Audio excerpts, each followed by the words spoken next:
Welcome to my channel math in one shot. आज हम discuss करेंगे एक्सरसाइज 5.3 और क्वेश्चन नंबर रहेगा हमारा 4। क्वेश्चन नंबर 3 के सभी पार्ट को हमने अच्छे से डिस्कस किया। अगर किसी कोई क्वेरी है तो वो कमेंट सेक्शन में कमेंट कर सकता है कि इस क्वेश्चन की क्वेरी है।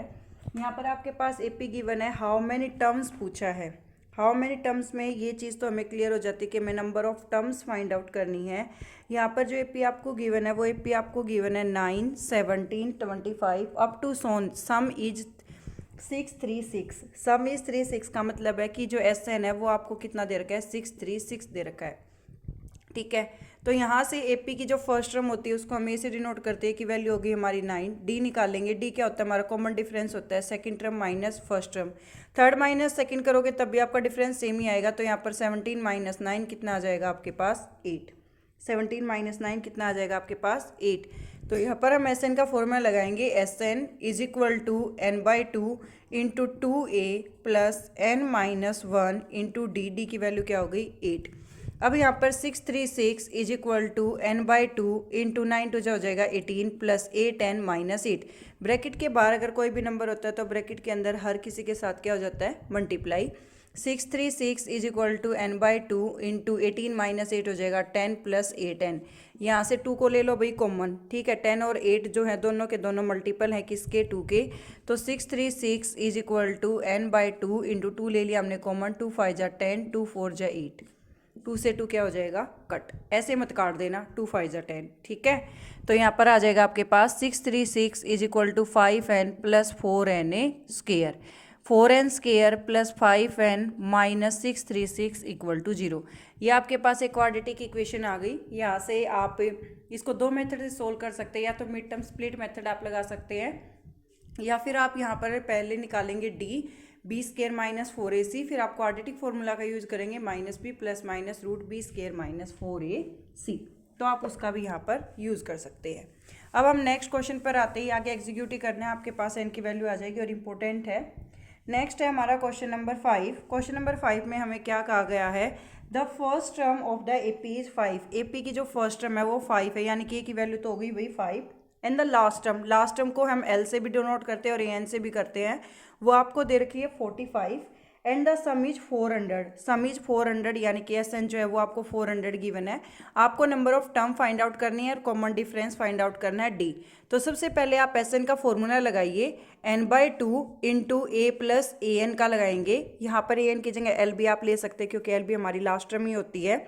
तो यहाँ पर क्या आ जाएगा, S N 400 is equal to N by two into A plus A N 5 plus 45। तो ये आ जाएगा 400 equal to N by two multiply, यहाँ आ जाएगा आपके पास 50, क्योंकि 45 प्लस 5 करोगे तो आपके पास आ जाएगा 50।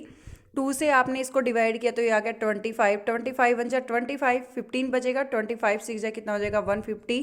तो एन की वैल्यू आपके पास कितनी आ जाएगी 16, ठीक है। एन की वैल्यू 16 आने के बाद यहाँ पर आप पर्टिकुलरली सोल्व करेंगे किसको, डी को। फॉर्मूला लगाएंगे a n equal to a plus N minus 1 into d. A n की वैल्यू क्या थी आपके पास 45, ए की वैल्यू थी 5 प्लस 16 माइनस 1 इंटू डी, ठीक है। तो यहाँ पर 45 में से 5 माइनस होएगा तो कितना आ जाएगा 40, और यहाँ पर कितना बचेगा 15d।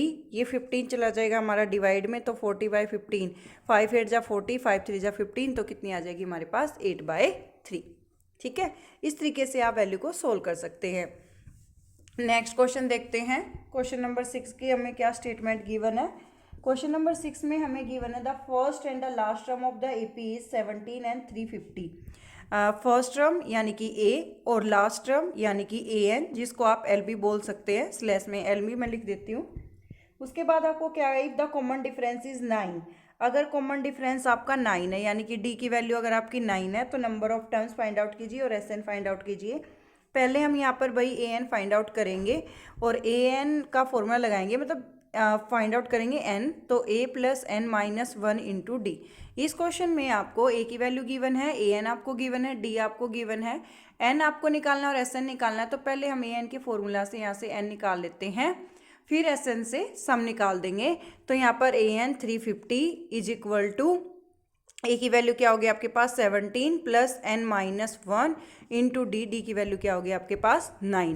तो यहाँ पर 350 में से 17 को माइनस करेंगे, 10 माइनस 7 हो जाएगा 3, 5 में से 4 1 जाएगा तो सॉरी 4 में से 1 जाएगा तो 3, 3 मतलब triple time 3 over 9 equal to n minus 1, क्योंकि 9 यहाँ पर मल्टीप्लाई था तो सेकेंड साइड क्या हो जाएगा डिवाइड। तो यहाँ पर 9 3 जा हो गया भाई 27, तो 63 बनेगा। 9 7 जा होता है भाई 63, ठीक है। और यहाँ पर 1 नेगेटिव है, second side it will B positive, तो n की वैल्यू क्या आ जाएगी 38। अब हमें Sn निकालना था, Sn यानी कि S38 n/2। यहाँ पर मैं a प्लस ए एन लगाऊंगी। a प्लस ए एन क्यों लगा रहे हैं, क्योंकि हमें ए एन गिवन है, तो 2a plus n minus 1 into D लगाने की रिक्वायरमेंट नहीं है। 2 1 जा 2, 2 9 जा 18, तो आ जाएगा 19 मल्टीप्लाई 7 367। इन दोनों की मल्टीप्लाई कर दो, आपके पास Sn की वैल्यू आ जाएगी। नेक्स्ट बढ़ते हैं नेक्स्ट क्वेश्चन की तरफ। नेक्स्ट क्वेश्चन है हमारा क्वेश्चन नंबर 7। क्वेश्चन नंबर 7 की हम स्टेटमेंट रीड करेंगे पहले। Find the sum of the first 22 terms, AP की 22 टर्म्स का सम फाइंड आउट कीजिए। 22 टर्म है तो एन की वैल्यू कितनी होगी भाई 22 होगी। 4 विच डी इक्वल टू 7, डी की वैल्यू आपको 7 गिवन है। And 22 term is 149। A22 जो है वो आपको 149 गिवन है, तो A22 को क्या लिखेंगे plus 21 d equal to 149। D की वैल्यू हमें ऑलरेडी गिवन है, कितनी गिवन है 7 गिवन है, वो वैल्यू हम पुट कर देंगे। अब यहाँ पर 21 इंटू 7 147 आएगा, जो कि यहाँ पर नेगेटिव हो पॉजिटिव होगा, तो second side it will be negative. और ए की वैल्यू हमारे पास कितनी आ जाएगी 2, ठीक है। अब जो ए की वैल्यू हमारे पास 2 आएगी, इसका हम यूटिलाइज करेंगे S22 को फाइंड आउट करने के लिए। S22 हमारा क्या आएगा n/2 into A plus A N भी लगा सकते हो, क्योंकि ये A22 ए एन ही है हमारा, और वो कितना दे रखा था हमें 149, तो यहाँ पर हम वो 149 इंसर्ट कर सकते हैं। या फिर आप 2a plus n minus 1 into D वो यूज़ करोगे तब भी आपका सेम आएगा। मैं इसको प्रूव कर देती हूँ। n/2 इंटू 2a 2 2 जा 4 प्लस n माइनस 1 यानी कि 22 माइनस 1 इंटू डी, डी कितना आता 7। तो यहाँ पर देखो क्या आता आपके पास 21 इंटू 7 कितना आता आपके पास 147 प्लस 4 वही 151 आना था, अब भी 151 आ रहा है, तो यहाँ हो गया 11 मल्टीप्लाई 151। इन दोनों की मल्टीप्लाई को हम सोल्व कर देंगे। नेक्स्ट क्वेश्चन की तरफ बढ़ते हैं। नेक्स्ट है हमारा question number 8। Find the sum of the first 51 terms of the AP, यानी कि 51 टर्म्स का है, तो एन की वैल्यू जो है वो हमें कितनी दे दी 51 दे दी हमें 8th क्वेश्चन में।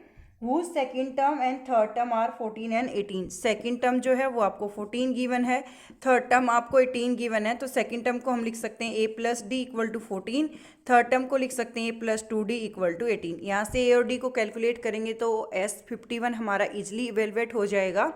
तो यहाँ पर मैं इन दोनों इक्वेशंस को सब्ट्रैक्ट करूँगी, सब्ट्रैक्ट करेंगे तो साइन हो जाएंगे चेंज।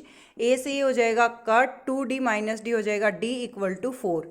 d की वैल्यू 4 आ गई, इसको यहाँ पुट करो, चाहे इसमें कर लो चाहे इसमें कर लो, चॉइस इज योर्स। आप दोनों में से किसी भी इक्वेशन में पुट कर सकते हैं।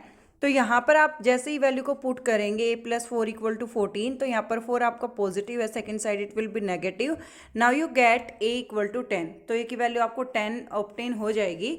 तो यहाँ से जब आप S51 फाइंड आउट करेंगे तो आ जाएगा n/2 इंटू 2a, यानी कि 2 इंटू आ गया आपका 10 plus n minus 1 into D, D की वैल्यू थी 4, तो आएगा 51/2, 10 2 जा हो जाएगा 20, 51 माइनस 1 हो गया 50, 54 जा कितना हो जाएगा 200। तो ये हो गया आपका 51/2 मल्टीप्लाई 220, इसको कट किया तो 110, इन दोनों की मल्टीप्लाई कर दो, आपके पास S51 आ जाएगा, यानी कि sum of 51 terms of the given AP. Thank you so much for watching. For more videos, like, share and subscribe.